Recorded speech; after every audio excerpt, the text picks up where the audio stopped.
Jumpa lagi di Adu TV. Ya, ini adalah Vivo V40. Smartphone baru ini hadir dengan Zeiss Professional Portrait. Ini pertama kalinya Vivo kerjasama dengan Zeiss untuk varian standar V-Series. Sebelumnya kerjasama dengan Zeiss itu hanya di kelas flagship atau varian Pro dari V-Series. Bahkan ini disebut mengusung Zeiss All Main Camera. Masih dilengkapi juga dengan Aura Light Portrait juga di sini. Kemudian dia juga punya 1.5K Ultra Clear Sunlight Display, 5500 mAh Blue Volt Battery, 80 watt flash charge, dan SoC Snapdragon 7 Gen 3. Kemudian ada juga dual stereo speaker. Ya, akhirnya V-Series punya dual stereo speaker. Ada juga Vivo AI. Lalu rating ketahanan juga menarik, IP68 plus IP69. Jadi bukan cuma debu yang nggak masuk ya, kecemplung dalam air juga aman. Bahkan disemprot ya dengan tekanan yang lumayan tinggi, ini bisa, nggak ada masalah di sini. Ini mungkin smartphone dengan daya tahan paling tinggi untuk IP rating ya saat ini. Menariknya lagi, dengan IP rating setinggi itu, bentuknya nggak yang bongsor gede gitu. Nggak, ini bodinya tetap tipis, khas V-Series, dan desainnya tetap berkelas. Oke, langsung aja kita kupas tuntas smartphone baru dari Vivo ini.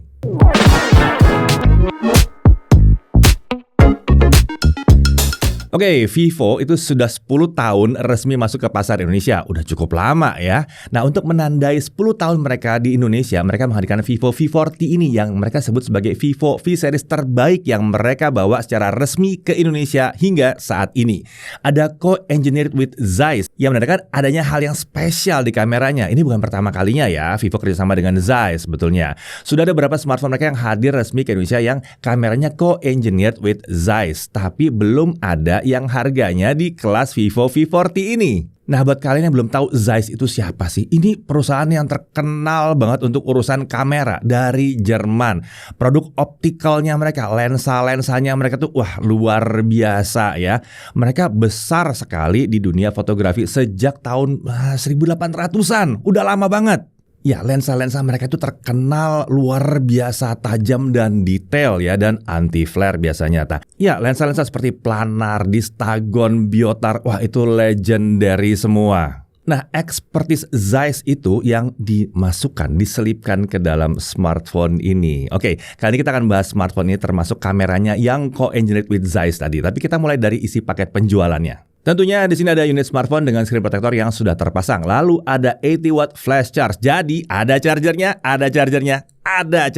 di sini. Iya dong, harus ya. Lalu ada kabel USB Type-C. Kemudian ada case-nya juga. Dan yang menariknya, case-nya itu warnanya sama dengan unit smartphone-nya. Jadi ngepas aja gitu. Bukan yang belakangnya udah keren-keren, warnanya udah macem-macem, desainnya macem-macem, tiba-tiba pasang casing hitam. Ya nggak gitu. Ini casingnya bisa ya senada lah dengan kecantikan si smartphone-nya sendiri. Kemudian tentunya ada SIM tray ejector dan ada paket dokumen. Jadi paket penjualannya terbilang lengkap di sini. Nah, untuk desain, Vivo kembali menghadirkan ultra slim body di smartphone ini. Dimensi smartphone-nya tinggi 164,16 mm, lebar 74,93 mm, dan ketebalannya hanya 7,58 mm. Ya, di bawah 8 mm. Sementara untuk bobotnya masih di bawah 200 gram, ada di 194 gram. Jadi ini udah tipis, bobotnya nggak berat-berat amat, padahal baterainya 5500 mAh. Menurut Vivo, ini adalah smartphone paling tipis mereka saat ini dengan baterai di atas 5000 mAh. Nah, smartphone ini menggunakan 3D curve screen dengan sisi depan dan belakang menggunakan desain curve serta frame sisi kiri dan kanan yang juga di curve di sini ya. Desain ini membuat smartphone ini terasa nyaman saat digenggam dan makin terasa tipisnya. Untuk frame ini menggunakan polikarbonat, sementara untuk bodi belakang ini pakai glass ya. Opsi warna yang tersedia ada chrome purple seperti yang kita pakai di sini ya dalam pengujian, lalu ada ceramic peach dan ada platinum silver. Menurut Vivo, ketiga opsi warna ini terinspirasi dari high quality raw material yang biasa dijumpai di Indonesia. Nah, untuk ketahanan terhadap air dan debu ini menarik ya. Ada rating IP68 dan IP69 di smartphone ini. Angka 6 dari kedua IP rating ini menunjukkan kalau debu nggak bisa masuk dalam perangkat alias kedap debu. Nah, tapi kenapa sampai ada dua rating di sini? Ada IP68 sampai IP69 ya. Keduanya ini menunjukkan ketahanan terhadap air yang jenisnya berbeda sebetulnya. IP68 itu menunjukkan kalau 8-nya nih ya, smartphone ini aman aman kecemplung ke dalam air ya. Sementara IP69 di mana 9 yang penting ini menunjukkan ketahanan terhadap semprotan air bertekanan tinggi pada suhu yang lumayan tinggi. Ya, IP69 menunjukkan tingkat perlindungan yang lebih tinggi, tapi skenario penggunaannya lebih terbatas, cuma pada semprot doang ya. Karena itu Vivo menyertakan sertifikasi IP68 yang lebih relevan untuk aktivitas sehari-hari penggunaan biasa seperti kecemplung ke dalam air. Ya, rating ganda ini menurut Vivo membuat smartphone ini jadi yang paling terjangkau dengan rating ketahanan tertinggi saat ini. Tentunya untuk di Indonesia, untuk yang resmi Indonesia. Selain itu, ini juga jadi peningkatan jauh dibandingkan pendahulunya yang cuman IP54. Lanjut ke sisi kanannya kita lihat ada tombol power, tombol volume up and down di sini ya. Lalu di atas ada mikrofon, di kiri ini kosong. Di bawah ada SIM tray. Ini isinya bisa untuk 2 nano SIM tanpa micro SD. Lalu ada mikrofon, USB-C dan speaker. Untuk speaker memang kelihatan cuma ada satu di sini, tapi nanti kita bahas soal speaker ya. Kita beralih ke sisi depan dulu. Ini adalah layar 6,78 inci 1.5K Ultra Clear Sunlight Display. Secara standar resolusi layar diatur ke 2400 x 1080 pixel, tapi ada juga opsi untuk menggunakan resolusi penuh dari layar itu yaitu 2800 x 1260 pixel. Refresh rate up to 120 Hz ini adaptif. Jadi dia akan naik otomatis ke 120 kalau ada aktivitas. Sementara kalau idle refresh rate bisa turun sampai 60 Hz. Saat refresh rate diatur ke high atau 120 Hz, ada opsi setting untuk mengatur aplikasi apa saja yang boleh jalan di 120 Hz.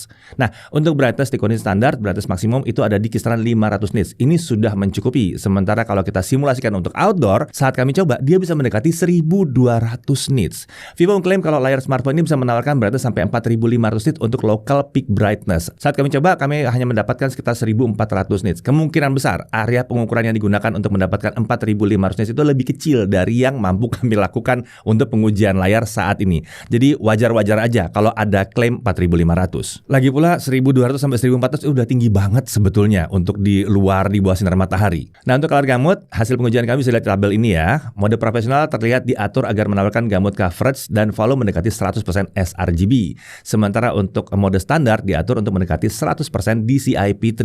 Kalau mau warna dengan saturasi tinggi, ada juga mode bright yang memang pengaturan warnanya dilepas di sini ya. Oh ya, layar ini menggunakan pelindung namanya Scott Sensation Alpha. Ya, jadi ada perlindungannya ya. Nah, untuk sertifikasi dia punya triple SGS certification untuk low blue light, low flicker, dan ada low motion blur. Untuk bezel layar ini relatif tipis di keempat sisi layar dan terlihat rapi ya. Ada screen touch ID di sini atau fingerprint scanner yang di layar itu ada ya. Lalu earpiece ada di bezel atas layar. Nah, earpiece ini berfungsi juga sebagai speaker kedua untuk smartphone ini. Jadi ada dual stereo speaker di sini. Ini peningkatannya dari V-series sebelumnya yang hanya pakai single speaker. Jadi kalau kalian ada yang komplain bilang, wah V-series cuma single, ini udah dual stereo speaker. Ayo, mau komplain apa lagi? Kalau untuk kualitas suaranya menurut saya sih udah oke sih yang satu ini ya untuk kelas harganya. Bahkan kita masih bisa dengar ada bass di sini. Walaupun bukannya menggelegar, tapi ada suara bass di sini. Mungkin kalau ada yang kami minta agak sedikit lebih lantang, tapi sudahlah ya. Ini udah oke kok, udah mantep. Oke, lanjut lagi. Di sini ada 50 megapiksel Zeiss Group Selfie Camera ya, f-nya 2.0 dan ini tentunya kamera autofocus. Ya klasik ya. Kalau V-series kamera depannya itu autofocus. Field of view-nya lebar di 92 derajat. Kemudian ada AI Facial Contouring Technology yang disebut membantu mendapatkan bentuk wajah yang lebih sempurna, bebas dari distorsi. Penting nih ya. Lalu ada filter efek khas Zeiss yang tersedia untuk mode bokeh. Ada juga Aura Screen Light untuk membantu pencahayaan saat pakai kamera ini. Ini pakai layar ya. Nah, di sini warna cahaya layar bisa diatur dengan slider yang tersedia di sini. Jadi bisa menyesuaikan dengan kondisi sekitarnya. Lalu secara standar kamera ini menghasilkan foto 12,5 megapiksel. Di sini juga ada mode high resolution kalau butuh ngambil foto sampai 50 megapiksel. Nah, untuk perekaman video ini sampai dengan 4K 30 fps, tinggi banget. Lalu ada 1080p 60 fps juga. Ya, udah mumpuni di sini. Beralih ke sisi belakang, kamera utamanya. Ini 50 megapiksel Zeiss OIS main camera. Bukaannya f1.88, sensornya pakai ISOCELL GNJ. Autofocus tentunya ya. Sesuai namanya, kamera dilengkapi dengan OIS atau Optical Image Stabilizer. Sementara untuk perekaman video itu bisa mendukung sampai 4K 30 dan 1080p 60 juga ada ya. Ada juga opsi 1080p 24. Ini kalau kita menggunakan mode Zeiss Cinematic Bokeh. Kemudian di mode portrait ada banyak fitur efek bokeh khas Zeiss yang bisa kita gunakan. Nah, ini meniru dari bokeh yang ada di lensa-lensa legendarisnya Zeiss. Lalu kemudian ada lagi kamera 50 megapiksel Zeiss Zeiss Ultra Wide Angle Camera, bukannya f2.0, autofocus juga, ultra wide-nya autofocus juga, field of view-nya lebih lebar tentunya di 119 derajat. Perekaman video juga support sampai 4K 30 fps. Menariknya, kamera ini juga bisa digunakan untuk ngambil foto super makro. Ya, jadi ya nggak ada kamera gimmick di sini. Kedua kamera ini secara standar menghasilkan foto beresolusi 12,5 megapiksel juga. Kalau butuh 50 megapiksel, kita harus aktifkan mode high resolution terlebih dahulu. Nah, kedua kamera di sistem kamera utama ini bersama dengan kamera selfie disebut Vivo sebagai Zeiss All Main Camera. Ini sepertinya untuk menunjukkan kalau semua kamera ini punya kemampuan menghasilkan foto kualitas tinggi sesuai dengan standarnya Zeiss atau paling nggak sesuai dengan tuningannya Zeiss. Kemudian kita lihat Aura Light kembali hadir di smartphone ini. Ukurannya lebih kecil sedikit ya dibanding yang ada di V30 series. Vivo mengklaim kalau Aura Light ini 33% lebih terang dari yang ada sebelumnya. Jadi cahayanya masih bisa halus juga. Smart Lighting Control juga tersedia di sini. Selain itu ada juga fitur AI 3D Lighting Algorithm untuk mendapatkan foto dengan efek 3D yang lebih nyata. Aura Light ini sekarang disebut juga cocok untuk digunakan di kondisi backlight. Nanti kita akan coba lihat bagaimana kemampuan Aura Light ini saat pengujian kamera ya. Nah, di bawah Aura Light ini terlihat seperti ada satu kamera lagi, tapi ini bukan kamera ya. Menurut Vivo, ini flicker sensor yang digunakan untuk mengoptimalkan kemampuan kamera dari smartphone ini. Jadi nggak diklaim sebagai kamera yang buat ngambil foto atau video. Untuk fitur-fitur ini segudang, dibaca aja listnya. Segudang fitur-fiturnya ada banyak banget di sini ya. Kalau sebut satu-satu, aduh, panjang banget. Oke, udah saya baca fiturnya, kita lanjut ke spesifikasi internnya. Untuk SoC, dia pakai Snapdragon 7 Gen 3 dengan fabrikasi 4 nanometer. Ini SoC yang terbilang kenceng di kelas menengah atas. Untuk RAM dan storage, varian yang kami pakai ini RAM-nya 12GB plus 12GB extended RAM dan ada storage 256GB di sini ya. Selain itu ada juga opsi yang RAM 8GB dengan storage 256GB serta RAM 12GB dengan storage yang 512GB. Untuk RAM dia pakai LPDDR4X dan storage-nya ini pakai UFS 2.2. Jadi udah kencang ya. Nggak ada slot untuk microSD di smartphone ini.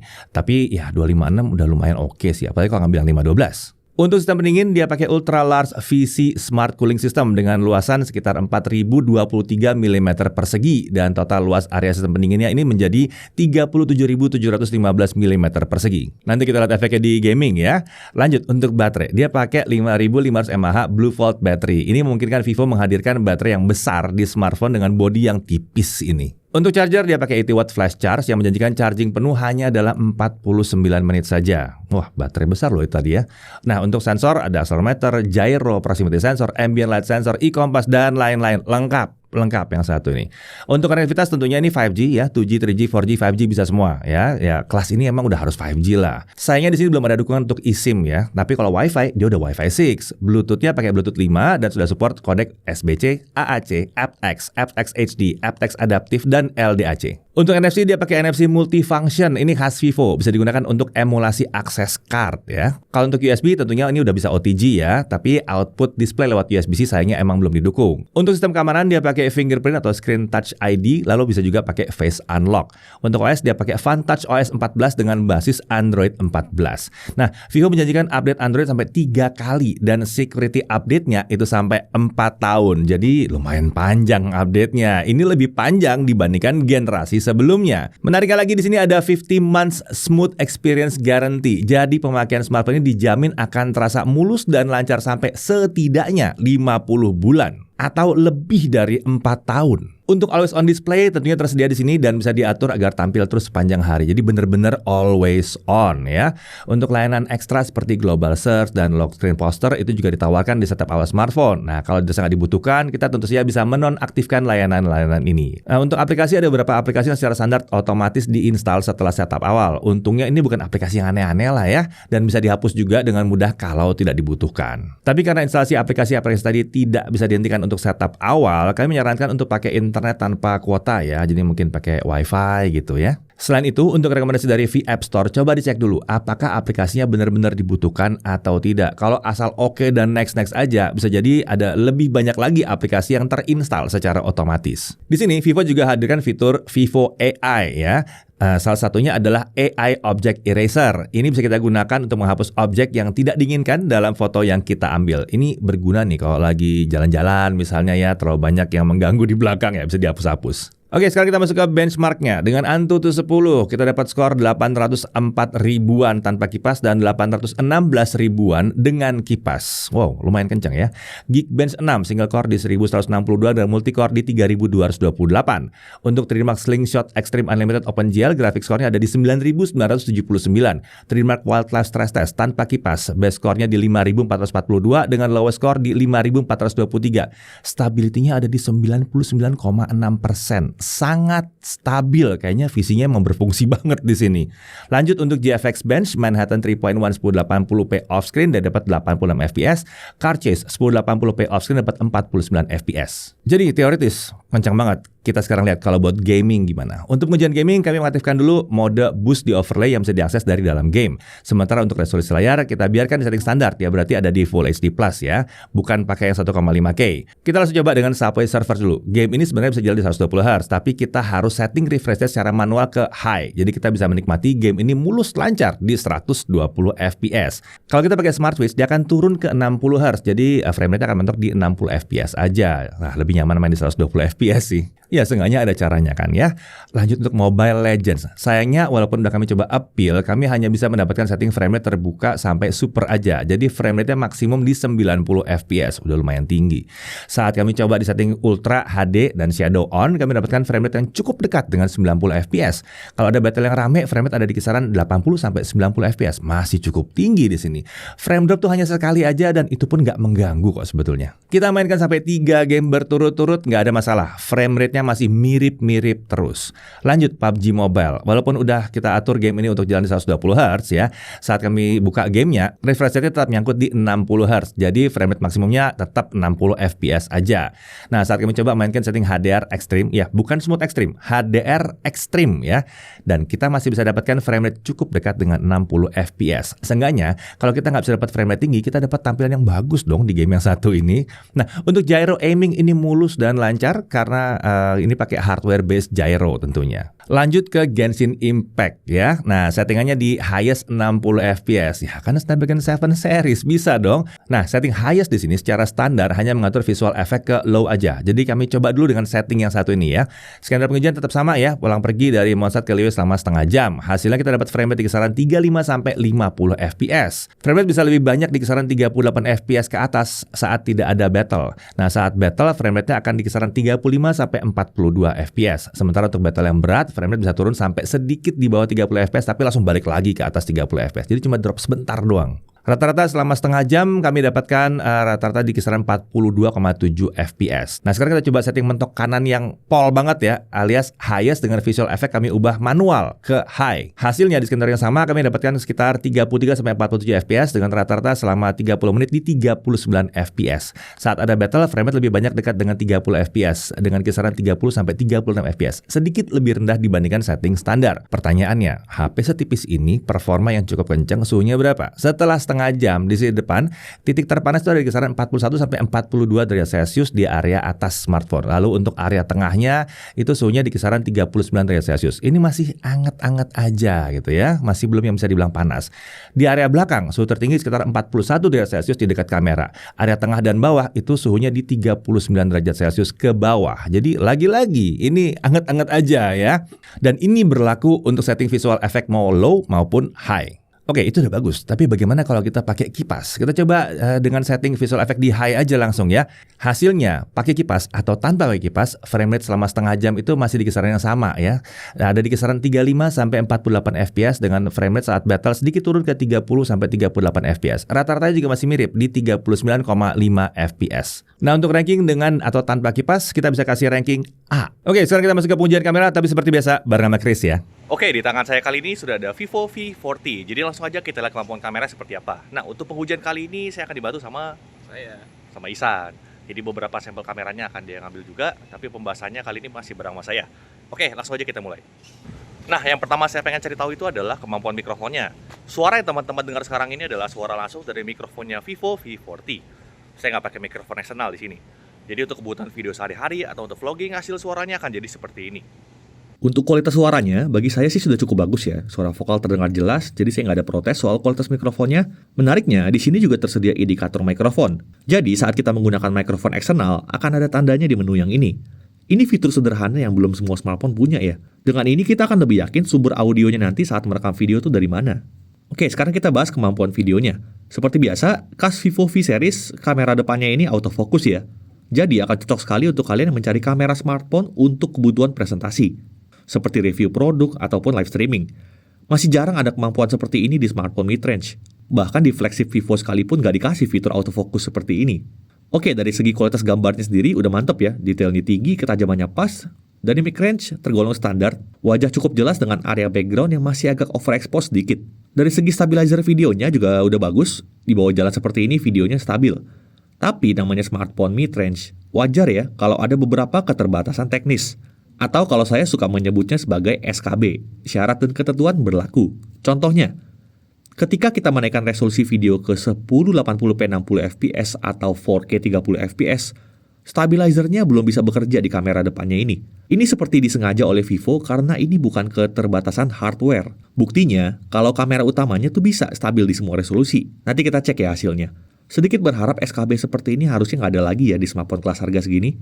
Sekarang kita ke kamera utamanya. Untuk kamera utamanya juga sudah oke, nggak ada protes soal detail, warna, dan ketajaman itu udah bagus. Cuma sedikit berharap, dynamic range-nya bisa dibuat lebih baik lagi. Di beberapa bagian highlight masih terbilang overexposed. Kalau bisa dibuat lebih seimbang, informasi yang terlihat juga bisa jadi lebih banyak. Stabilizer kalau di kamera utamanya aman ya. Seperti yang saya bilang tadi, di 1080p 60fps, videonya bisa stabil. Ini kami coba juga di resolusi 4K 30fps, dan videonya bisa stabil juga. Jadi jelas ya, ini bukan keterbatasan SoC-nya. Mestinya kamera depannya bisa juga dong. Yuk, bisa yuk Vivo. Nah, sekarang kita cek kamera ultrawide-nya. Singkatnya, ini adalah salah satu smartphone mid-range yang punya kamera ultrawide terbaik saat ini. Detailnya tinggi untuk standar ultrawide mid-range. Warna juga cukup konsisten antara kamera utama dan ultrawide-nya. Dari mid-range bahkan lebih baik dibanding kamera utamanya. Karena sisi gelap dan terangnya bisa lebih seimbang. Stabilizer videonya juga bekerja dengan baik bahkan di 4K 30fps sekalipun. Vivo tuh cuma ngefur dengan tidak memberikan opsi 1080p 60fps di kamera ultrawide-nya.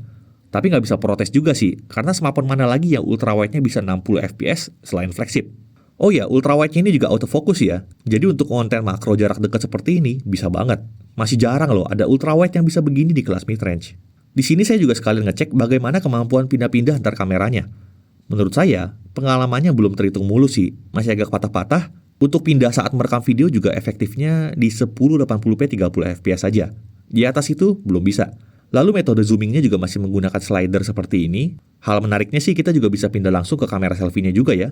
Jadi nggak cuma yang itu-itu aja yang bisa. Oke, tadi itu kondisi siang, sekarang kita ke low light. Kamera depannya masih cukup terang dengan detail yang masih terjaga. Kalau diperhatikan banget memang gambarnya agak terasa grainy, terutama di area-area gelapnya. Tapi ini terhitung normal. Jitter stabilizer masih cukup terlihat tapi masih di level yang wajar. Overall kamera depannya masih bisa diandalkan di kondisi seperti ini. Beralih ke kamera utama, videonya tergolong bersih dari noise. Detailnya juga bisa dipertahankan dengan sangat baik. Stabilizer videonya juga terlihat rapi, jitternya nyaris tidak terasa. Menariknya, meski kita setel ke 1080p 60fps, videonya masih cukup terang. Biasanya di mode 60fps, wajar kalau videonya jadi jauh lebih gelap. Tapi kalau di sini masih oke banget hasilnya. Sekarang kita cek kamera ultrawide-nya, detailnya sih agak turun ya.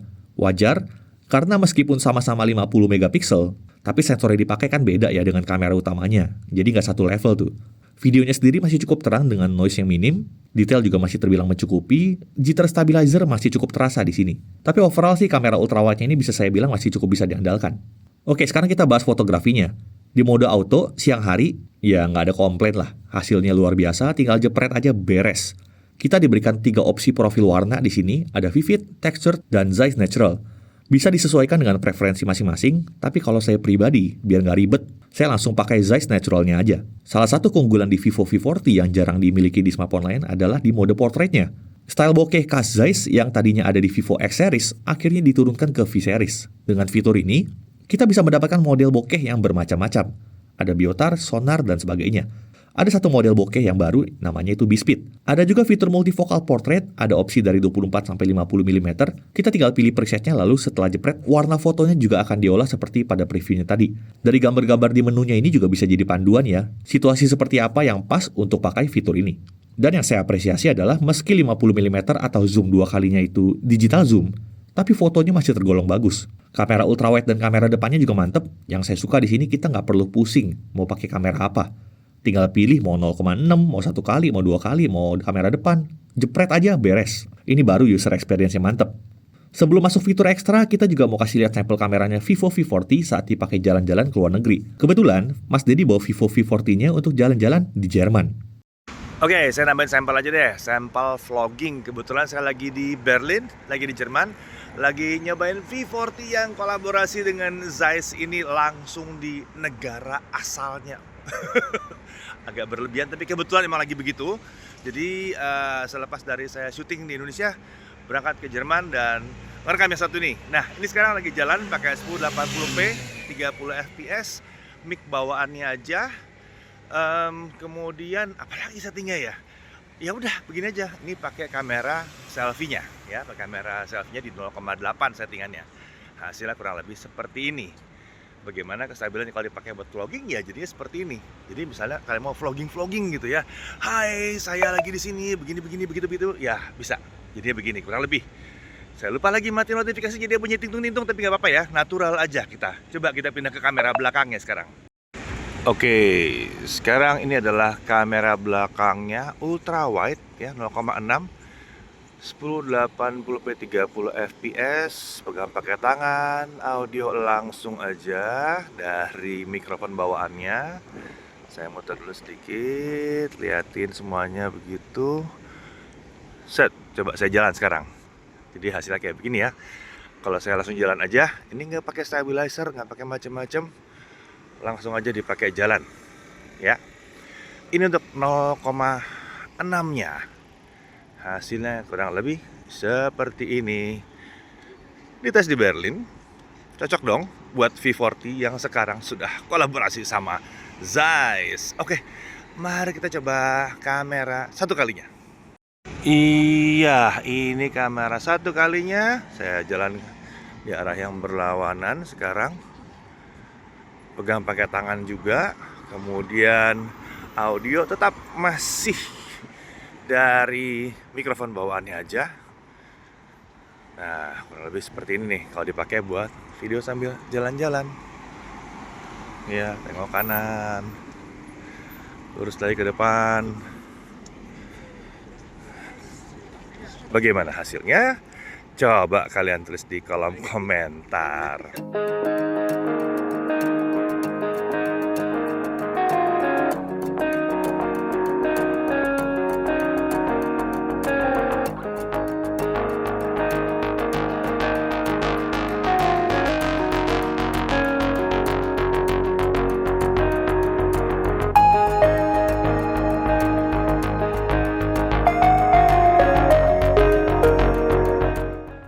Oke, sekarang kita bahas fitur ekstranya. Ada banyak, tapi kita cobain beberapa aja ya.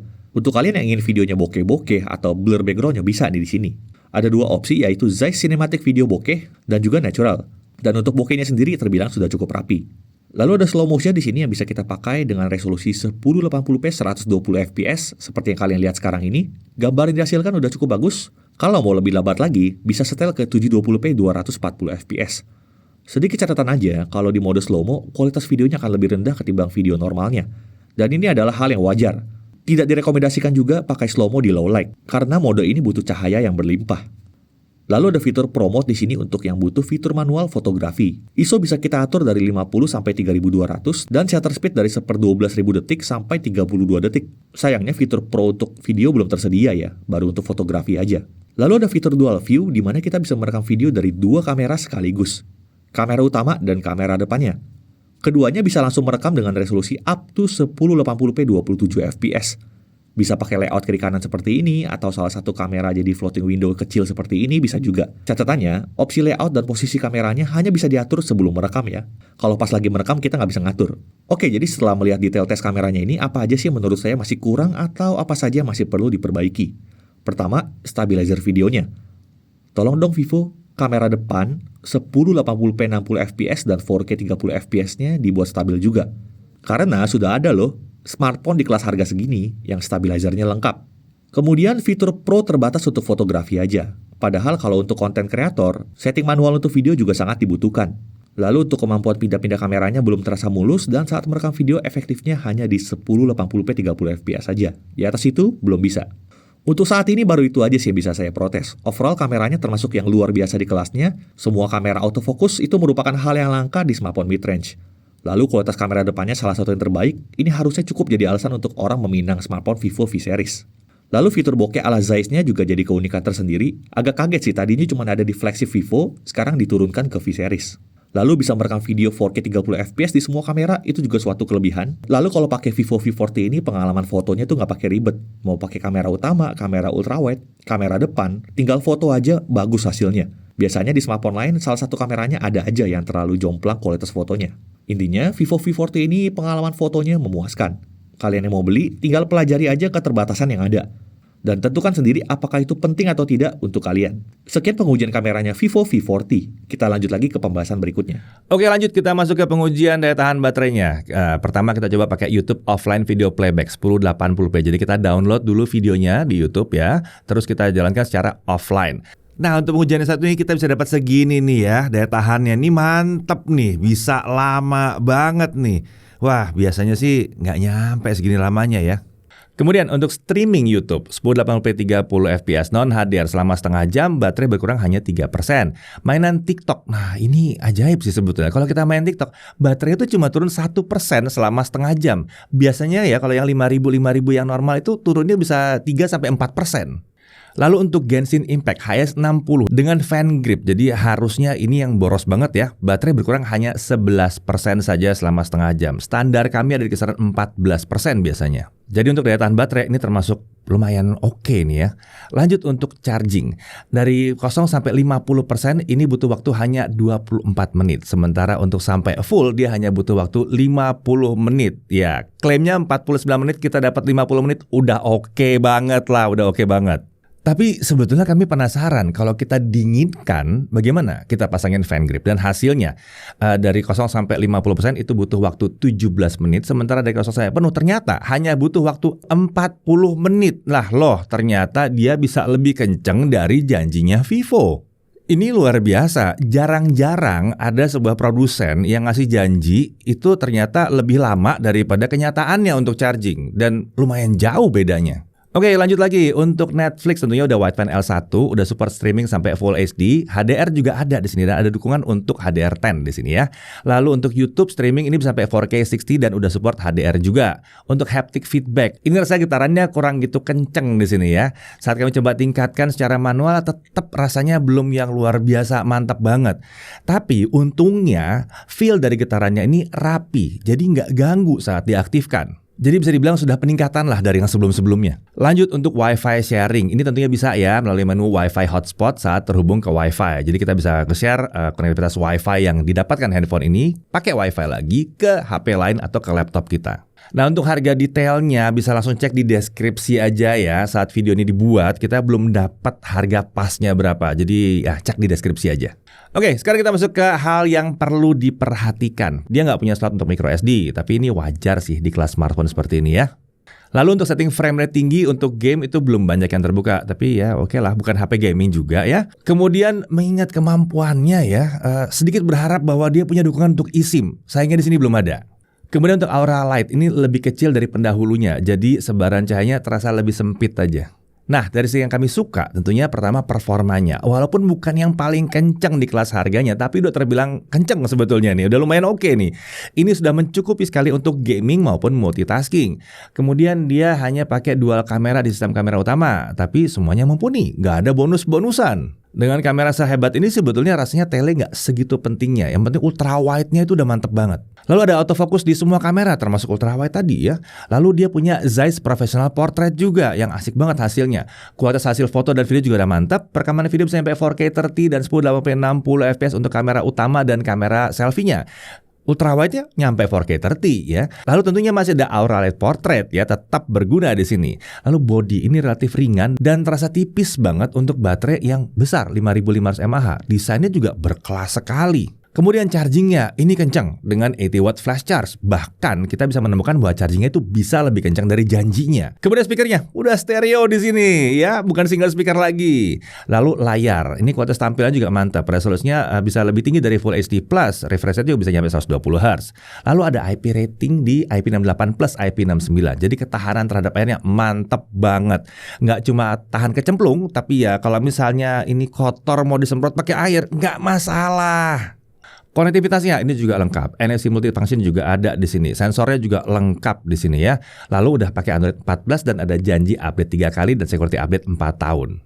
Ya, apa yang dihadirkan di Vivo V40 ini membuatnya jadi update yang menarik dibandingkan pendahulunya. Hadirnya kerjasama dengan Zeiss di kamera ya, itu membuatnya punya hal-hal baru lah dan fitur-fitur yang spesial jadinya di sini untuk fotografi dan videografinya. Dual speaker juga udah ada, ya terlihat ya, Vivo mendengarkan kalian juga. Secara keseluruhan, ini adalah sebuah smartphone yang elegan ya dan hadir sebagai all-rounder yang menarik, yang cocok untuk berbagai kebutuhan penggunaan sehari-hari kita. Untuk yang cari smartphone dengan gaya premium, dengan kemampuan memadai serta mumpuni ya di harga yang masih terbilang relatif terjangkau, Vivo V40 ini bisa jadi pilihan yang menarik dan tangguh. Saya Deddy Irfan, Jakarta TV.